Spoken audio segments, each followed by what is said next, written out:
여러분 안녕하십니까? 10월 13일 금요일 뉴스투데이 시작합니다. 김행 여성가족부 장관 후보자가 지명 한 달 만에 사퇴했습니다. 주식 파킹 의혹부터 청문회장 이탈까지 잇따른 논란에도 버텨왔던 김 후보자는 대통령과 여당을 위한 결정을 했다고 밝혔습니다. 장세기 기자입니다.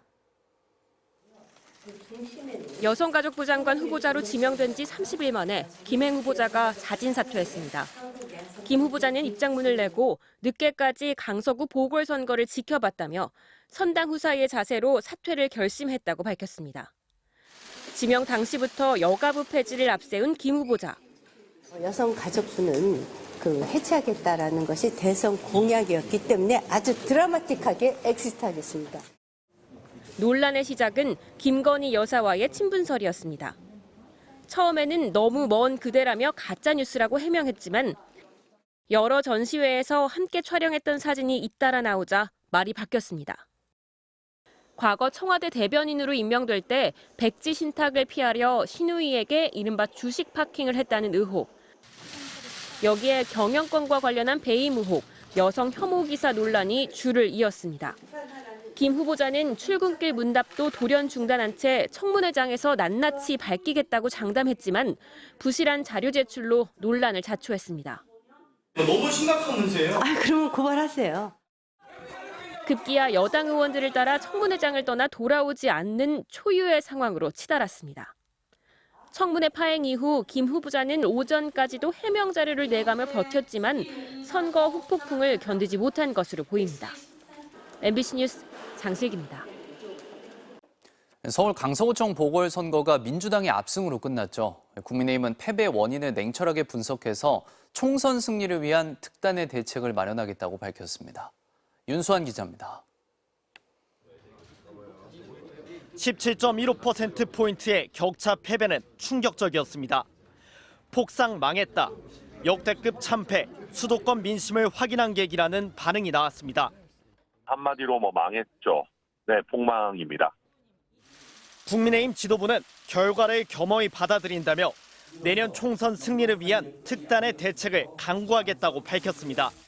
우리 당이 약세인 지역과 또 수도권 등에서 국민들의 마음을 더 많이 얻을 수 있도록 맞춤형 대안을 마련하겠습니다. 선거 패배의 원인과 대책을 놓고 당내에선 이견이 쏟아졌습니다. 지금 지도부로 선거를 치르기 어렵다는 지도부 책임론이 불거졌고 국민의힘과 정부에 대한 경고라는 해석도 있었습니다. 구청장 한 자리 때문에 지도부가 사퇴하라는 건 가혹하다는 의견도 있었습니다. 지도부 책임이 아니라는 의견의 배경엔 사실상 대통령에 대한 심판이기 때문이었다는 해석도 있었습니다.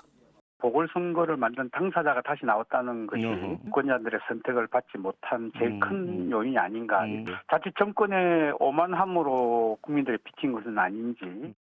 총선에 6달 앞둔 상황에서 정권 심판론을 확인한 여권으로서는 국정 기조는 물론 당정 관계까지 종합적인 점검이 불가피해졌습니다. MBC 뉴스 윤수환입니다. 하마스와 이스라엘 간의 전쟁 사망자 수가 2,600명을 넘었습니다. 이스라엘은 전면전을 공식화하고 가자지구 주변에 탱크를 집결시켰는데 나토는 이스라엘 지지를 표하면서도 과잉 대응 자제를 촉구했습니다. 박윤수 기자입니다. 연일 이스라엘의 공습이 이어지고 있는 팔레스타인 가자지구. 폭격을 맞은 건물들은 무너져 폐허가 됐고 병원에서 시신을 인도받은 유족들은 오열합니다.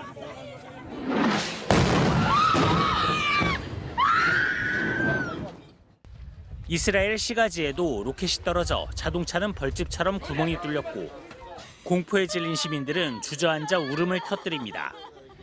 36만 명의 예비군에 총동원령을 내리고 지상전을 준비 중인 이스라엘은 정치권의 결정만 기다리고 있다며 하마스에 대한 대대적인 보복을 예고했습니다. כל איש חמאס הוא בן מוות. חמאס זה דאעש ונרסק ונחסל אותו כפי שהעולם ריסק וחיסל את דאעש. 하마스는 이스라엘 점령군이 잔혹한 공격으로 전쟁 범죄를 저지르고 있다면서 우리에 대한 공격이 끝났을 때만 인질 문제를 논의할 것이라며 강경한 입장을 굽히지 않았습니다. 교전 6일째 인명피해는 계속 불어나고 있습니다. 이스라엘에서 1,200명, 가자 지구에서 1,400여 명 이상 숨진 것으로 집계돼 전쟁으로 인한 사망자는 최소 2,600명을 넘어섰습니다. 특히 인구가 밀집된 가자 지구는 전면전이 시작되면 인명 피해가 걷잡을 수 없이 커질 수 있습니다. 북대서양 조약기구 나토 회원국들은 이스라엘을 향해 연대를 표명하면서도 민간인 보호가 중요하다며 지상군 투입을 앞둔 이스라엘의 과잉 대응을 자제해 줄 것을 촉구했습니다. MBC 뉴스 박윤수입니다. 미국에서는 고금리 기조 속에서도 물가 오름세가 좀처럼 잡히지 않고 있습니다. 이스라엘과 하마스 간 전쟁도 물가 불안 요소인데 다음 달 금리는 일단 동결될 거라는 전망이 우세합니다. 뉴욕에서 강나림 특파원입니다. 미국 노동부가 발표한 지난달 소비자 물가지수는 작년 같은 기간보다 3.7% 올랐습니다.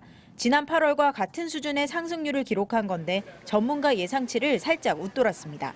전월과 비교해서는 0.4% 상승해 역시 전망치를 웃돌았습니다. 변동성이 큰 에너지와 식품을 제외한 근원 소비자 물가지수는 작년 같은 기간보다 4.1% 오르는 데 그쳐 둔화세를 이어갔습니다. 주거비가 작년 같은 기간보다 7.2% 올라 물가 오름세를 이끌었습니다. 물가 지표가 시장 예상을 크게 벗어나지 않은 데다 근원 소비자 물가지수가 둔화세를 유지해 다음 달 미국 연준이 기준금리를 동결할 거라는 전망이 유력합니다. 시장에선 연준의 긴축 정책이 끝나간다는 기대가 나오지만 추가 금리 인상 가능성에 대해서는 예상이 엇갈리고 있습니다. 오늘 발표된 지난주 신규 실업수당 청구 건수는 20만 9천 건을 기록했습니다. 신규 실업수당 청구 건수는 9월 중순 이후 4주 연속 21만 건에 못 미쳤습니다. 여전히 미국 고용시장이 구직자에게 유리한 상태로 시장 열기가 식지 않고 있다는 뜻입니다. 이스라엘과 하마스 간의 충돌이 확전할 경우 유가를 자극할 수 있다는 점도 변수입니다. 지난달 연준 통화정책회의 의사록에 따르면 대다수 연준 위원은 앞으로 금리를 한 차례 더 올리는 것이 적절하다고 봤습니다. 다만 올해 안에 추가 금리 인상이 필요한지 여부에 대해선 의견이 엇갈렸습니다. 뉴욕에서 MBC 뉴스 강나림입니다.